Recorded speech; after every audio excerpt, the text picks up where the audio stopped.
Quand je commence un tableau, je commence toujours avec des images qui viennent souvent d'histoire de l'art, avec une préférence pour le maniérisme italien parce que j'aime bien leurs couleurs et les formes qu'ils ont par rapport au corps, par rapport au côté théâtral, voire parfois expressionniste des tableaux. Et donc j'en extrais très peu de choses finalement qui me permet de garder en fait ce côté théâtral de la peinture, ce que j'aime bien. Mais j'utilise aussi des images qui sont parfois très actuelles, comme des globebusters, comme des comics américains, des super-héros.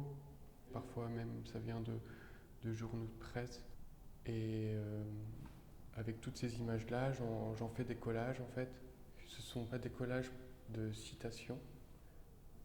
C'est un collage qui va vers une forme en fait d'irréalité où le temps serait disparu.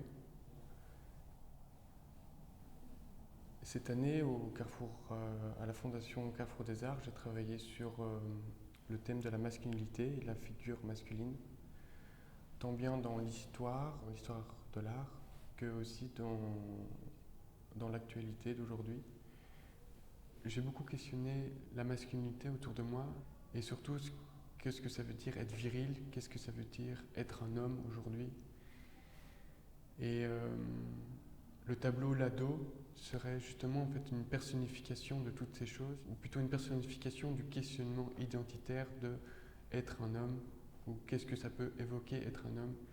Et donc il se trouve en pleine construction de toutes ces identités qui sont parfois opposées et parfois similaires. La couleur, c'est une grande part de mon travail. 50% de mon travail, c'est un travail de couleur. J'ai eu beaucoup du mal à en parler, mais je remarque en fait chaque couleur que je mets est par rapport à l'autre. Et généralement, quand je construis un tableau, je construis d'abord le premier croquis sur la toile pour avoir une idée générale du tableau. Mais après, je commence très vite par le fond et la couleur du fond. Et une fois que j'ai la couleur du fond, ça me permet après de déterminer toutes les autres couleurs. Même si la couleur de fond peut changer au fur et à mesure de la construction du tableau. Je fais beaucoup d'aplats, ce qui me permet en fait de baigner mes sujets d'une couleur sans avoir peu d'influence, d'impact sur le métier pictural proprement dit.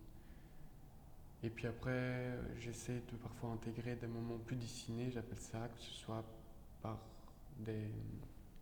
du crayon ou du pastel, ou on va dire des pinceaux plus fins qui me permettent d'avoir un traitement plus dessiné.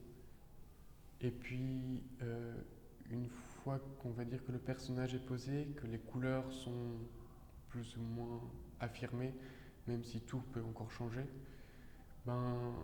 j'intègre en fait à chaque fois un élément que j'appelle perturbateur qui permet en fait de rajouter un questionnement sur le sujet lui-même de la peinture. Donc je dis le verbe en fait dans la peinture et qui rajoute généralement l'action, l'intrigue ou fait basculer l'idée préconçue qu'on pourrait avoir sur la peinture.